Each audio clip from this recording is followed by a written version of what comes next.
The story of the Saurischians does not begin with a giant, but with a ghost. To understand the lizard-hipped dynasty, we have to travel back 230 million years to the Triassic plains of what is now Argentina. Here, in the Ishigualasto Formation, the Earth is a parched volcanic landscape. Small, wiry creatures dart through the ferns, avoiding the massive crocodile-like reptiles that ruled the era. One of these creatures is Eoraptor. It is no larger than a house cat, weighing perhaps 20 pounds. It is bipedal, alert, and seemingly insignificant. Yet, tucked within its hips and its lungs is the ancestral blueprint that would eventually produce both the 100-ton Argentinosaurus and the modern hummingbird. The name Saurischian comes from the Greek for lizard hip. In the 19th century, paleontologist Harry Seeley noticed a fundamental split in dinosaur evolution based on the structure of the pelvis. In Saurischians, the pubis bone points forward and down, just like in modern lizards. At the time, Seeley thought this was just a structural quirk. He couldn't have known that this specific skeletal arrangement was the foundation for the most successful biological expansion in history. But the ancestral blueprint was about more than just a hip bone.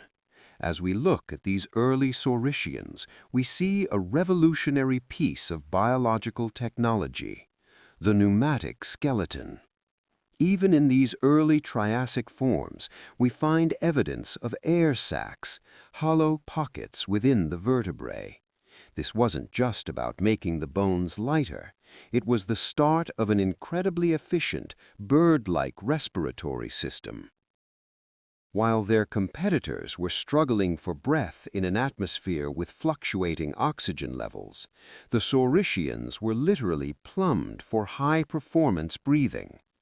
This efficiency is what allowed them to maintain high metabolisms, grow at staggering speeds, and eventually reach sizes that defied the laws of physics. In this first chapter, we witness the Triassic mystery. For millions of years, Saurischians lived in the shadows. They were generalists, part hunter, part scavenger, perhaps even part plant-eater. They were the ultimate middle class of the Triassic. But they possessed a unique combination of traits: a grasping hand with an offset thumb, a long, mobile neck, and a lightweight frame. They were waiting for an opportunity. When the Carnian pluvial episode, a million-year-long rainstorm, changed the world's vegetation, or when minor extinction events cleared out the larger thecodont reptiles, the Saurischian blueprint was ready to scale up. This is the dawn of a split. We see the early members beginning to diverge. One group would keep the sharp teeth and three-toed feet, refining the hunt. The other would begin to elongate their necks and shift their weight, preparing to become the largest land animals to ever walk the earth. They started as tiny lizard-hipped runners in the dust, but they carried the code for a 165-year empire.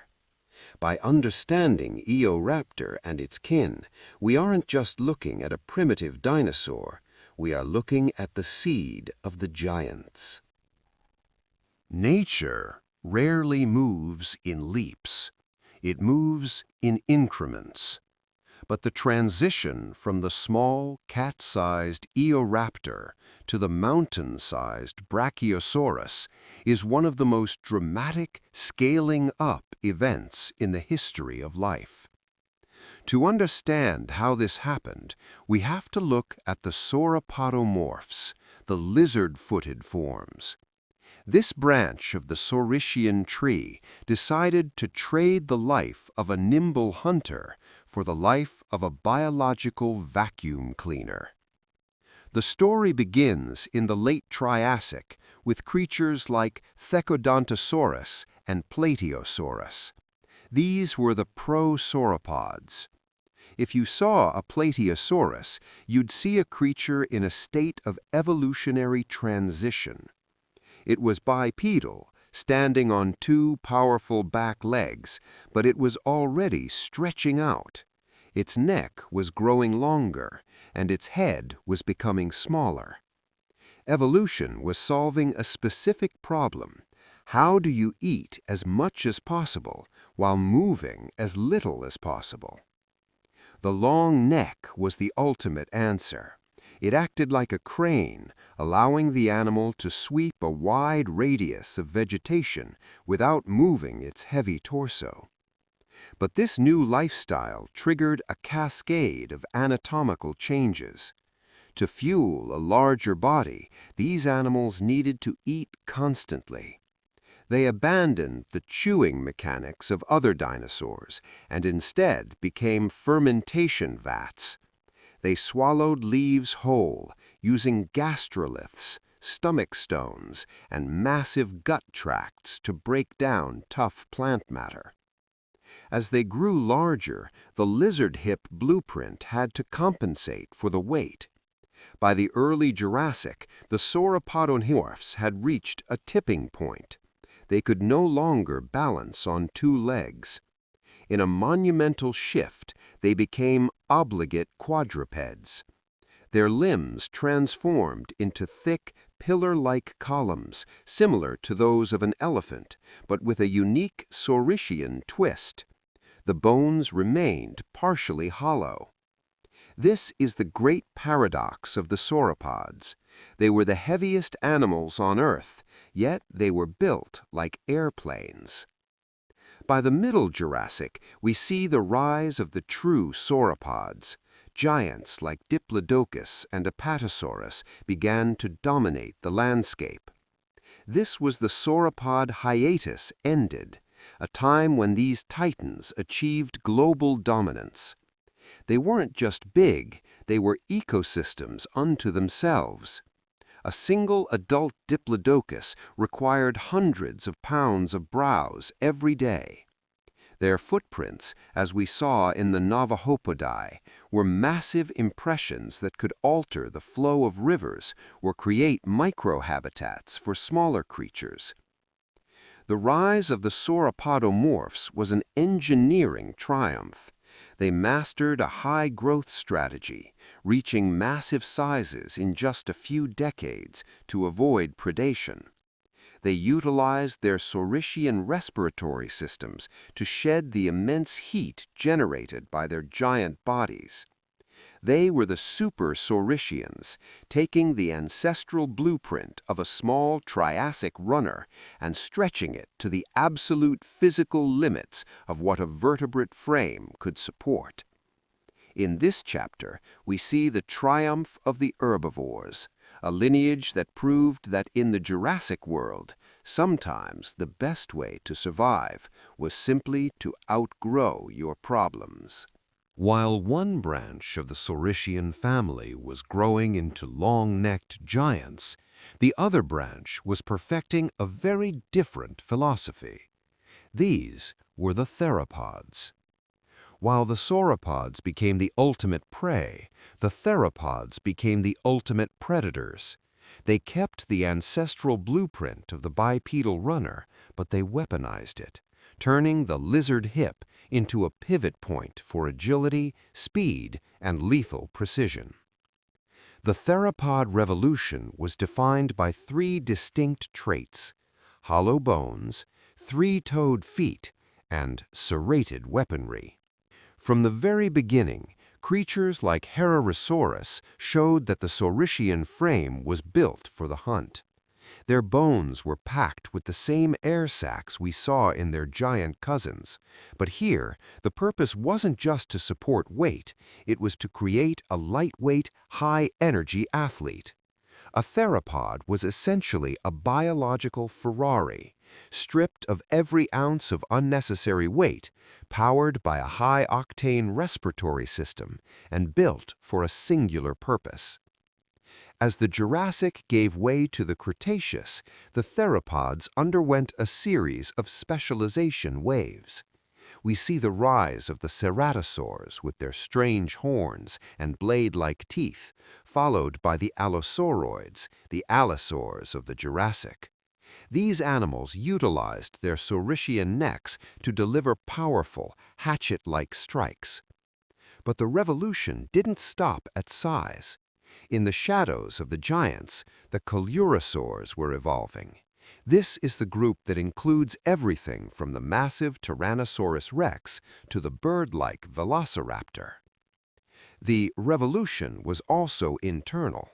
Theropods developed the most advanced brains of the dinosaur world. Their sensory systems were fine-tuned. Many had binocular vision and an acute sense of smell that allowed them to track prey across miles of prehistoric landscape. But perhaps the most shocking part of the theropod story is their skin. We now know that the Saurischian blueprint for theropods often included feathers. What began as simple hair-like proto-feathers for insulation eventually became the complex structures we see today on birds. By the time we reached the late Cretaceous, the theropods had occupied every predatory niche imaginable. There were the fish-eaters like the sail-backed Spinosaurus, the bone crushers like the T-Rex, and the egg thieves and insect hunters like the oviparaptors. They were the most diverse group of predators to ever walk the earth. In this chapter, we see that the Saurischian design was the ultimate multi-tool. It could produce a 40-foot-long killing machine or a 2-foot-long intelligent stalker. The theropod revolution proved that being lizard-hipped wasn't a limitation. It was an invitation to dominate. They were the masters of the Mesozoic, a lineage of beast-footed assassins that turned a simple bipedal frame into the most successful predatory design in the history of vertebrate life. To look at a 60-ton Argentinosaurus or a 7-ton Tyrannosaurus is to look at a biological impossibility. According to the standard rules of vertebrate physics, these animals should have crushed their own bones or overheated until their organs failed. But the Saurischians weren't playing by the standard rules. They were engineered for the impossible. Their success wasn't just in their teeth or their size, it was in their hidden architecture, the hollow spaces, and the invisible air. The greatest secret of the Saurischian blueprint is skeletal pneumaticity. If you were to slice open a vertebra from a sauropod or a large theropod, it wouldn't look like a solid rock. It would look like a honeycomb or a piece of Swiss cheese. These animals utilized pneumatic diverticula, pockets of air that grew out from the lungs and literally carved out the interior of the bones. This served a dual purpose. First, it made the skeleton incredibly light without sacrificing strength. It allowed sauropods to have necks 30 feet long because the bones were mostly air. Second, and more importantly, it was the radiator of the Mesozoic. Large animals generate massive amounts of internal heat. By pumping air through their bones and throughout their body cavity, Saurischians had a built-in cooling system. This air-conditioned biology is the only reason they could reach such gargantuan sizes in the hothouse climate of the Jurassic and Cretaceous. But the engineering didn't stop at the bones. We have to talk about the Saurischian engine, the one-way respiratory system. Unlike humans, who breathe in and out through the same tube, leaving stale air in the lungs, Saurischians had a flow-through system. Air moved in a constant circuit through lungs and air sacs. This meant that every single breath provided a fresh, high-concentration blast of oxygen. This supercharged breathing fueled their astronomical growth rates.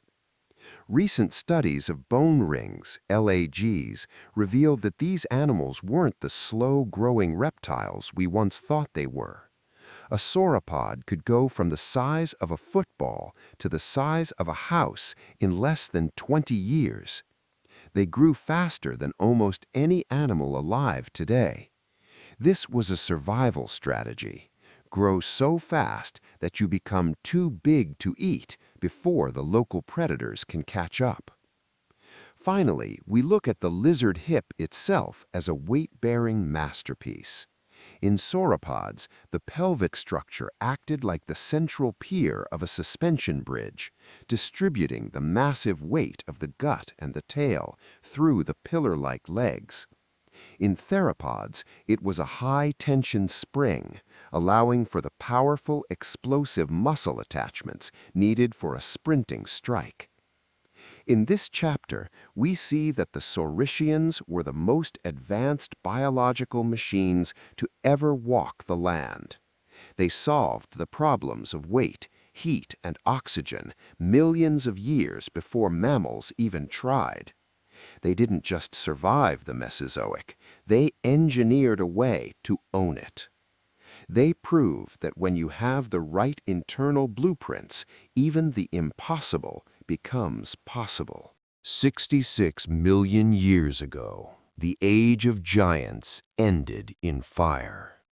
When the Chicxulub asteroid struck the Yucatan Peninsula, the massive sauropods and the titan theropods that had dominated the planet for eons vanished almost overnight. It seemed that the Saurischian blueprint had finally met a challenge it couldn't outgrow or out-engineer. But as the dust settled and the global winter set in, a small feathered shadow emerged from the wreckage. The Saurischians weren't dead, they had simply changed their scale. To find the living legacy of the Saurischia, we don't look at fossils, we look at the sky. Birds are not just related to dinosaurs, they are maniraptoran theropods. They are the direct descendants of a specific branch of the Saurischian tree that decided to go small when everyone else went big. Every sparrow, hawk, and penguin carries the lizard-hipped legacy in its DNA. The transition from a ground-dwelling predator to a master of the air was paved with the impossible engineering we explored in Chapter 4. The hollow, air-filled bones that allowed a sauropod to support its weight became the ultralight frame needed for flight. The one-way, high-efficiency respiratory system that fueled the T-Rex's metabolism became the engine that allows a bar-headed goose to fly over the Himalayas at altitudes where humans can barely breathe. In this chapter, we trace the shrinking dynasty. During the Jurassic and Cretaceous, a group of small theropods began to develop increasingly complex feathers. At first, these were for display or insulation, but eventually they became aerodynamic tools. The lizard hip shifted and adapted, but the core Saurischian traits remained: the S-shaped neck, the three-toed foot, and the unique lung structure. When the asteroid hit, the massive calorie requirements of a T-Rex became a death sentence. But the small, adaptable, feathered Saurischians, the birds, could survive on seeds and insects, huddling in the brush as the world rebuilt itself. Today, there are over 10,000 species of birds. This means that, in a way, we are still living in the age of dinosaurs. There are more species of Saurischians alive today than there are species of mammals. When you hear a bird sing or watch a hawk dive, you are witnessing the same high-performance biology that ruled the Mesozoic. The ancestral blueprint that started with a cat-sized runner in the Triassic proved to be the most resilient design in the history of life. The legacy of the Saurischia is a lesson in the power of flexibility. A single skeletal plan produced the largest land animals to ever exist, the most terrifying predators to ever hunt, and the masters of the air. The giants are gone, but their ghosts are everywhere. The next time you see a bird, look at its feet and look at its gait. You aren't looking at a lizard. You are looking at the last standing members of the most successful dynasty Earth has ever known.